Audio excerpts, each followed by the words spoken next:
Greetings and welcome to Rumbo Minero, the top television program in Peru focused on the mining industry. As you are aware, we are the leading program in this sector. It supports our nation's economic development. I am Cesar Campos, and along with our producer Miguel Zavala, we will be presenting this show. How are you, Miguel? The total character count remains at 123 characters. Hello, Cesar. It's wonderful to spend time with you today. It is essential, on the night before July 28th, when the President of the Republic, Dina Boluarte Segarra, is expected to present her address to the nation. Evaluate, Miguel, what the expected outcomes will be, especially from the experts and those involved in the mining sector. Regarding what the President might mention about this sector, we will be with engineer Jorge Soto, who has been Director of Mining at the Ministry of Energy and Mines and currently presides over the Mining Engineering Chapter of the Departmental Council of Lima of the College of Engineers of Peru. There's another guest here. Certainly, we are excited to announce that Jimena Sologuren, the president of Perumin 37 Mining Convention, will be joining us as well. Miner, who will provide us with more details about this important global mining event taking place in September. Well, with all of these, such important aspects that we will develop, we leave it with the central report of our program. The recent surge in gold prices has sparked a fresh influx of migration in Peru, attracting numerous individuals to regions where illegal mining activities have rapidly expanded. Regions such as Madre de Dios, Ucayali, and La Libertad have emerged as popular destinations due to the quick income opportunities they provide. This trend has altered the internal migration patterns. Moving away from making Lima the central destination, we aim to strengthen regions lacking proper institutional support and facing extensive gaps in public services by boosting their population. The report by the United Nations Development Program highlights that the migration of individuals between countries is frequently driven by short-term economic opportunities associated with illegal activities. While this issue is happening within different regions, a technical group was formed by the government under the Ministry of Energy and Mines to address the various obstacles faced in small-scale and artisanal mining activities, where formal mining unions and representatives of Confemin participate. This technical committee will establish a subcommission to examine Supreme Decree No. 012, 2025 EM. More than 50,000 miners were excluded from the Comprehensive Mining Formalization Registry for failing to complete the formalization process, causing them to remain in the informal sector. Certainly, an intriguing report aligning us with the recent week's discussions ensues, bringing forth valuable insights and sparking further interest. Of the Comprehensive Mining Formalization Registry Reinfo and also the aspect of gold migration. As previously mentioned, we are delighted to introduce our first guest of the day, Engineer Jorge Soto Yen, who is joining us. A former General Director of Mining at the Ministry of Energy and Mines and currently President of the chapter from Mines of the Departmental Council of Lima of the College of Engineers of Peru. As usual, Jorge, it's great to have you here at Rumbo Minero. Thanks to Rumbo Minero, we are able to respond to queries and provide answers. Some of us are shocked by recent events, particularly the revelation that Jorge Montero, the head of the Ministry of Energy and Mines, has been involved in unexpected developments in recent weeks. Was part of a group of chat where he gave prior opinions, obviously before taking office as head of the Ministry of Energy and Mines, where he seemed to demonstrate his thinking first, the extent of the Reinfo. And in addition, this nonsensical observation I had for the BCR, acquired the gold coming from artisanal or small-scale production scale. I don't know if you have, or if it generates the same for you, doubts regarding true intention. Let's not discuss the government anymore, but the head of the MINEM for these purposes. In my opinion, the situation with the BCR has not been a reply to what is present in the chat since the BCR, logically, months ago or a year. Keep in mind that you also, the Congress had previously requested for its presentation. Well, the possibility of the BCR purchasing gold was discussed, and Dr. Julio Velarde's reply was quite forceful and clear. Logically, it follows that illegal or informal gold cannot be bought. However, Minister Jorge Montero insisted on us pushing forward, despite the challenges we faced. To instill fear in Julio Velarde in order to secure his agreement. I believe that it is a serious mistake sometimes not to measure the future consequences of the opinions that may be given. I believe that the specific guidelines pertaining to certain personalities that have already had a job, one could say, or they have also belonged to the state due to personal experience within the Ministry of Energy and Mines. The current minister has previously held the position of Vice Minister, my minister. I think it is quite clear what the structural guidelines of the Ministry of Energy and Mines are, and I believe those views, the information provided has not always been reliable during important times, thus creating an inherent contradiction to your previous statements that were made based on it. And that is something regrettable, one could say, from a certain point of view. Isn't it the case that it's not concurrent to possess these data or opinions when you might have a different perspective from the state at some point in the future? Engineer, a new legal technical subgroup has been formed in the government palace to conduct a review. The 50,000 records that have been omitted from the Reinfo, right? After everything that has happened in the midst of strikes, of protests. Hesitation filled the air as a request came from the MINEM side as well.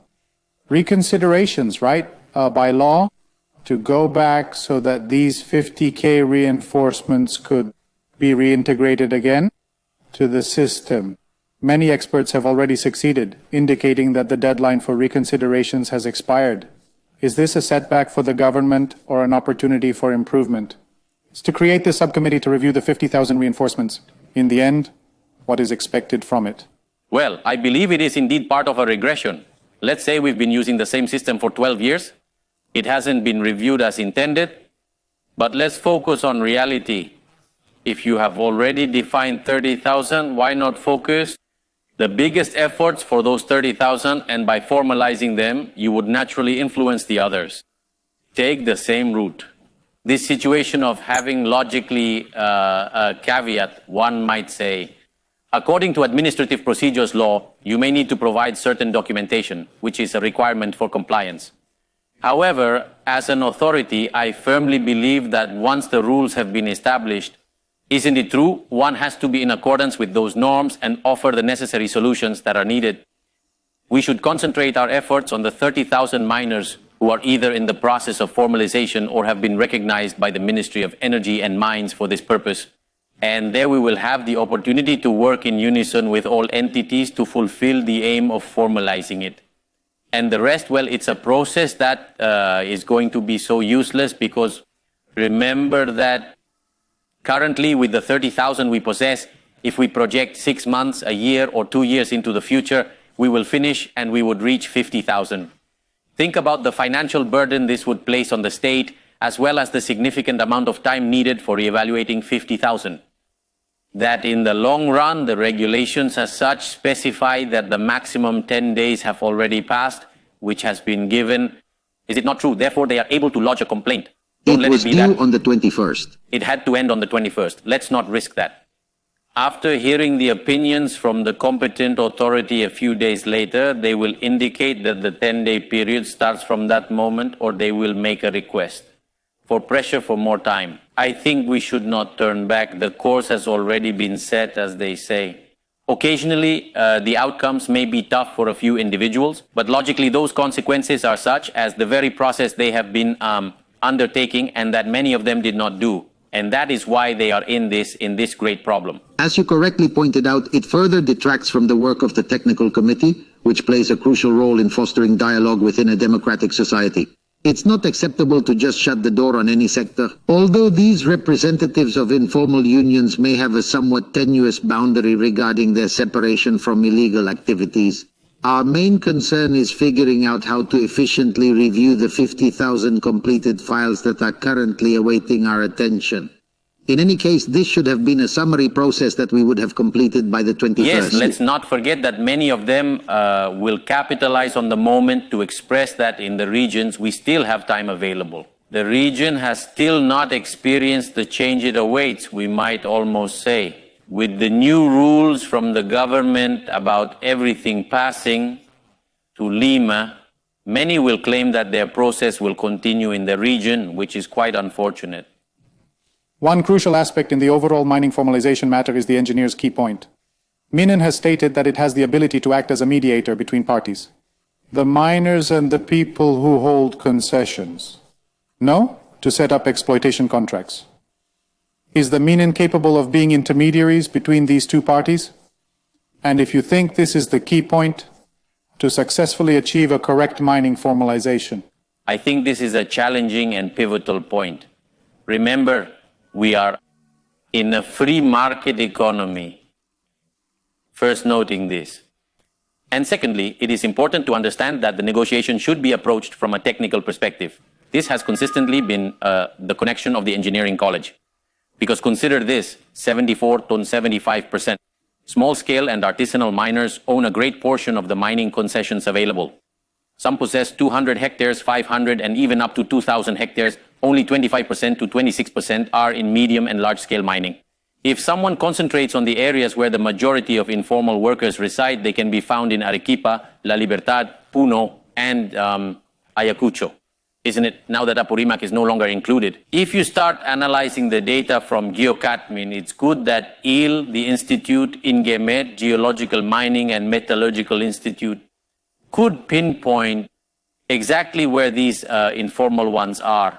And one will realize that of this 75%, which is the majority, it is there that the majority of small informal or illegal entities are located.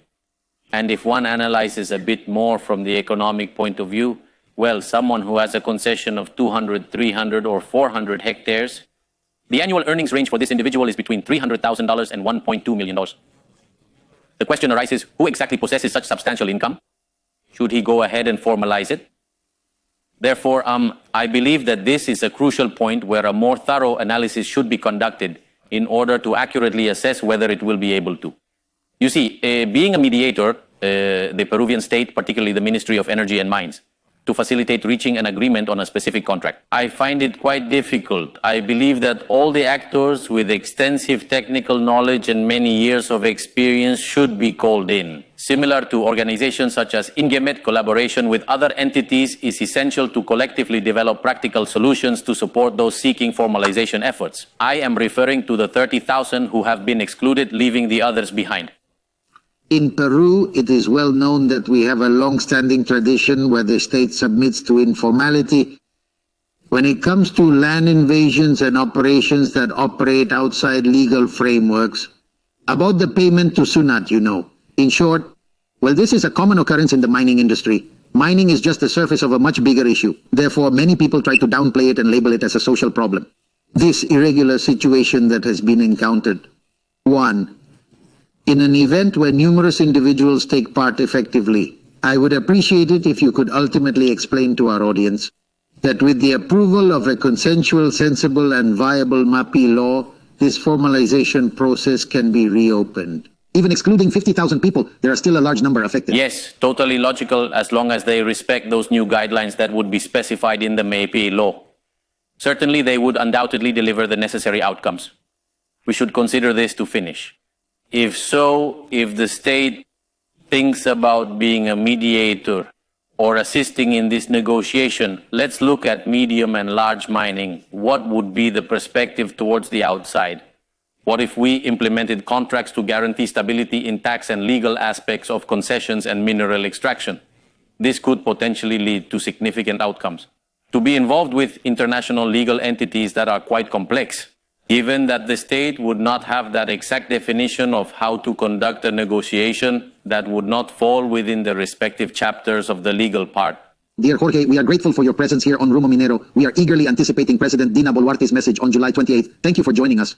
And we will call you specifically to analyze what she takes on in the final stretch of her governmental management regarding mining, so we can comment on it. Thanks a million for your wishes. Good afternoon. Jorge Soto Yen, former General Director of Mining at the Ministry of Energy and Mines and President of the Mining Chapter of the Departmental Council of Lima of the College of Engineers of Peru, was with us. Let's take a brief moment to pause and reflect.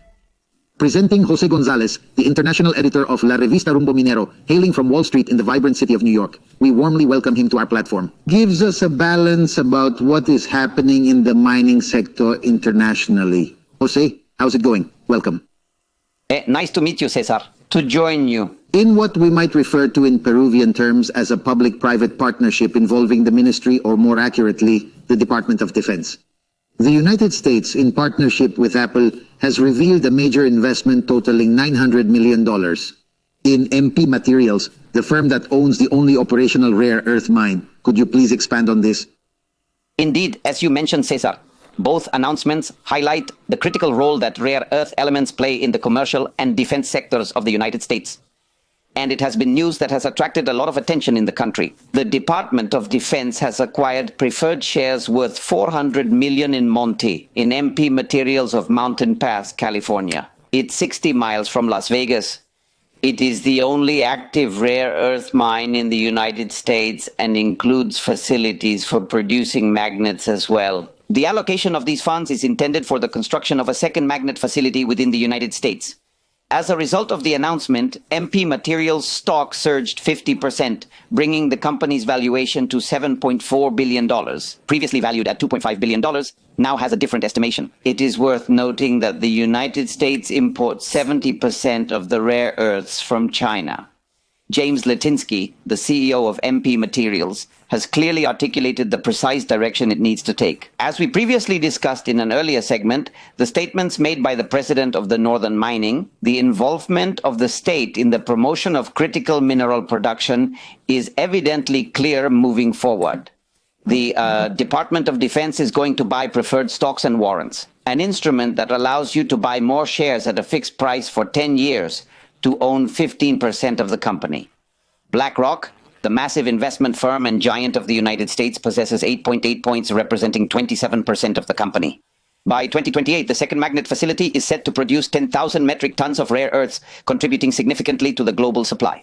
JP Morgan and Goldman Sachs have participated with $1 billion in financing the plant.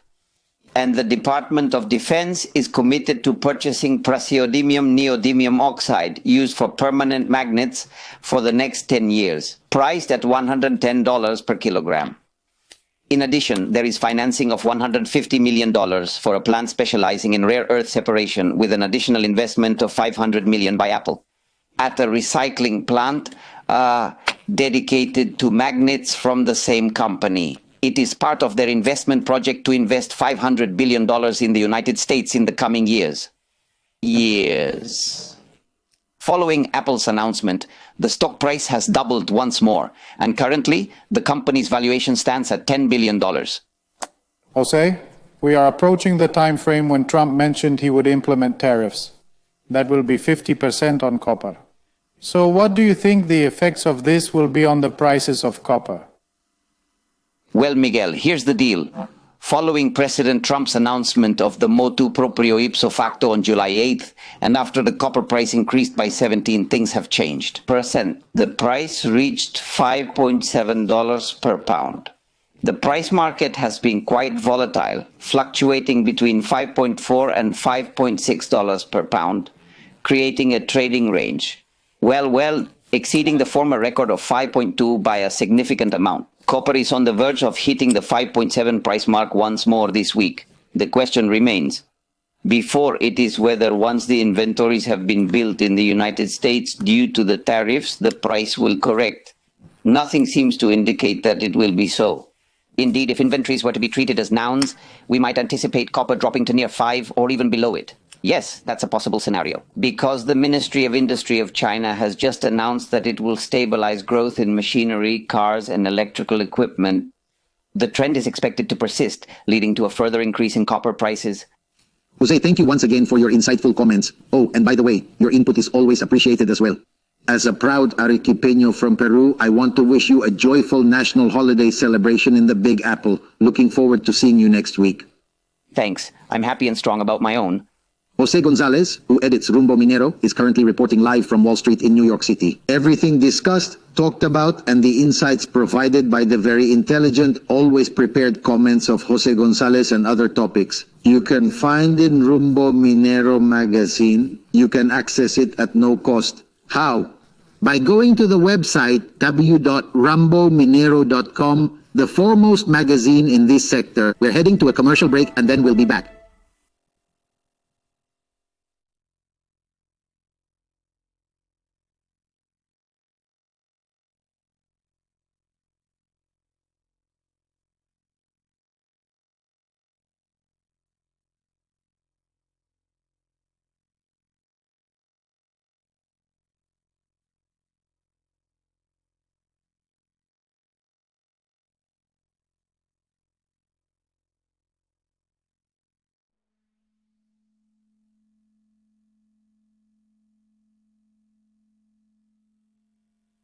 As anticipated, we have the pleasure of having Jimena Sologuren Arias join us for this portion of Rumbo Minero. She presides over the organizing committee for Perumin 37, a mining convention that is scheduled to unfold from the 22nd to the 26th of September this year, just like before, in Arequipa's sunny city of warm hospitality. Greeting, Jimena, how do you find yourself today? Thank you for the kind invitation. I truly appreciate it.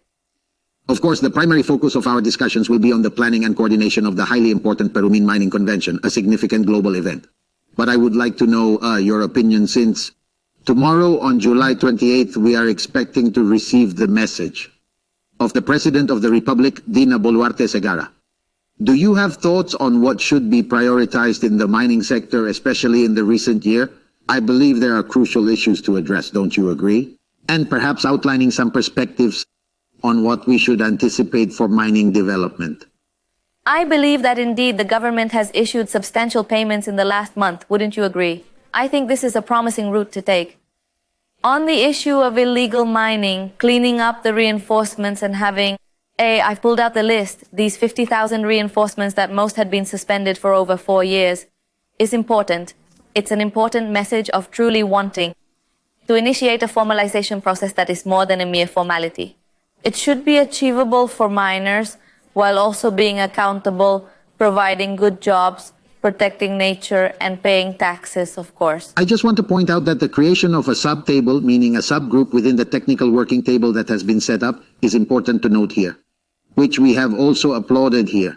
Yet, due to pressure, a third aspect has been established, which is to examine the claims that those 50,000 excluded will make, who obviously have every right through administrative means. However, diverting the focus of the whole committee to examine that, I'm not sure. What thoughts does that provoke in you? Indeed, there are always legal deadlines that must be adhered to for any claims or inquiries that might come up. Wouldn't you agree? I believe that if our government continues to show this firmness, strength, and determination to tackle the issue of illegal mining, I believe there shouldn't be any major complications. I don't know, but I think the line has been clearly drawn and we should keep following this path. The steps we've taken so far have been crucial, and I don't think we should go back now. Surely. Prior to Miguel inquiring, could you please provide further details on the content we are anticipating in Dina Boluarte's statement concerning the mining industry? This is related to the formalization of small-scale and artisanal mining, isn't it? Concerning the mining sector, correct? I believe it is essential to underscore the collection of projects we currently have available, awaiting the opportunity to be processed, correct? We will definitely discuss Peru at a later time. The country has valuable geological resources that are crucial for us to consider. Yet, our project portfolio isn't advancing, it remains still. We are looking forward to messages of deregulation that could facilitate the realization of these projects and generate employment. Make money for him, for the state, right? And it becomes, of course, projects that boost the quality of life for Peruvians. Jimena, well, the theme of Perumin 37 is United for Greater Opportunities for All and Well-Being for All. What central message does the main theme aim to communicate to the general public with this text of 88 characters long? And to the mining field? A message of unity. In our country, we do not have a reputation for being a society where trust and teamwork are prevalent, and I think it is extremely important to tackle this issue and showcase it. Mining, like an ecosystem, plays a crucial role. A business environment where companies of various sizes, including large, medium, and small, collaborate together. In the location where suppliers are present during the major Extamin Fair, an event of utmost significance for Perumin. But also making space for academia, young people, social entrepreneurs, and innovators to thrive within the organization. I think that it is vital for Peru to demonstrate this unity and cohesiveness within its ecosystem. That together we can generate more development and opportunities for everyone, right? Well, one of the most significant areas that Perumin has always showcased is the Extamin exhibition, which refers to the fair. Technological, where suppliers compete to showcase, well, with all due consideration, how they have been technologically modernizing their offerings. We have over 2,200 stands and pavilions, but it's also important if you can talk to us about that, about the presence of more countries that are joining with these pavilions. I understand that South Africa and others will be appearing for the first time. Yes, we have over 1,200 stands spread across the various pavilions, correct? Additionally, there is a new area available for exhibition, which is a maneuvering zone where machinery will be able to operate and show a bit how they work. And we have this international pavilion where for the first time we have 16 countries, right? We have from all the continents, delegates, and many who are with us for the first time, right? There's also a strong European presence. It's the first time that countries like Finland and Hungary are here, isn't it? In addition to having our ally, Germany, which, you know, is always by our side, like the United Kingdom and even Italy. We are quite pleased with the interest they express.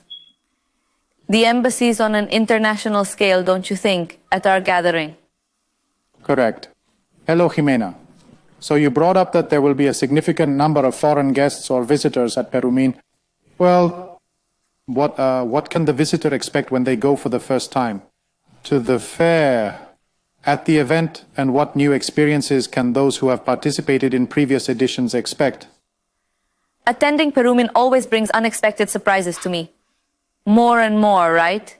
Getting to this event. Being Peruvian fills me with immense pride.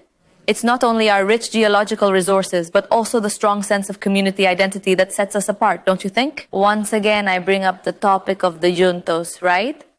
Anticipate a global fair showcasing cutting-edge technology from around the world. Expect a number of conferences, not just at the Great Mining Summit, where we will have you present. Themes that cover the national and global situation. We will host the most prominent CEOs, both from our country and abroad, and where Macri, the ex-president of Argentina, will be. Otherwise, we will also have the Gender Equity Forum, we have the Water Forum, and the Energy Forum, isn't it? We think that these three topics are crucial for the sector, don't you agree? The energetic vision, we talk about Peru's position in this and this great opportunity, using our copper resources for the project. In the Water Forum, we also address the management of this resource. Learn the best experiences, and the same goes for the Gender Equity Forum. Acquire the finest experiences along with the most effective projects and methods of working to ensure that our sector achieves a greater balance between men and women over time. Women. I cannot emphasize enough the significance of former President Mauricio Macri from Argentina being present here, as this nation is integrating into the dynamics of Latin America. Don't you agree? Regarding mining production, thanks to the support from the policies of the current President Javier Milei, as you have just mentioned, close by and very slightly, of this Summit of Diversity and Inclusion that is going to include Perumin in your schedule. Can you expand on that a little? Yes, indeed, this year, besides this from the Equity Forum, where we will show the top experiences. Furthermore, we provide 2 extra vacancies. The Perumin seal is bestowed upon companies that demonstrate exceptional commitment to promoting equality and fairness. And the STEM dinner. The STEM dinner will take place on Sunday the 21st, a day before the start of Perumin, to organize a purpose-driven fundraising dinner after our mining event aimed at collecting funds for a cause. We will host a gathering to develop a STEM initiative that encourages young girls in Arequipa to consider careers that might later involve the mining sector. We collaborate with women in mining to achieve this. Lastly, Jimena, I wanted you to demonstrate to us what you show. Well, I invite all the public who would like to participate in Perumin. I understand that the sign-ups are still available. Open. Therefore, the chambers are yours. I really urge everyone to join us in Arequipa from September 21st to September 25th for the first ever STEM dinner event. Your presence is highly valued and appreciated. You will not only find a great opportunity to share with colleagues and friends, they will also learn a great deal at the specialized summits and view the best technology at the Extemin Fair. Catch you in Arequipa. Thank you very much, Jimena, for being part of Rumbo Minero. Your intelligent leadership is playing a key role in our success as an organization. Your guidance is truly invaluable, and we appreciate all that you do. Once again, Peru is in the global spotlight for its mining development and its investment in this sector. Thanks. Thanks. Looking forward to seeing you at Perumin. Jimena Sologuren, who serves as the president of the 37th Perumin Mining Convention, joined us. We shared the details with her. Iván Arenas will now cover the topic of mining as we pass it over to him and society. Is there a need for a MAPE law?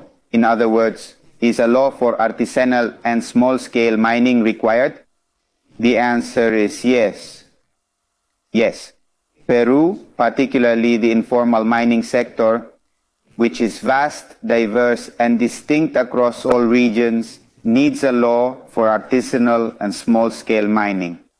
However, it must not be just any law, such as those suggested in the recent past. In what is referred to as the Energy and Mines Commission of the Congress of the Republic, under the leadership of Mr. Paul Gutierrez. Everyone knows Mr. Paul Gutierrez. He's a representative not just of the teaching bloc, but also of other areas. But it is also a representative of a segment of the mining industry. Lately, certain executive choices have faced resistance and disagreement from different parties, sparking concerns and public debate. But we said to them, indeed, a law for small-scale and artisanal mining is essential. But how should the law look?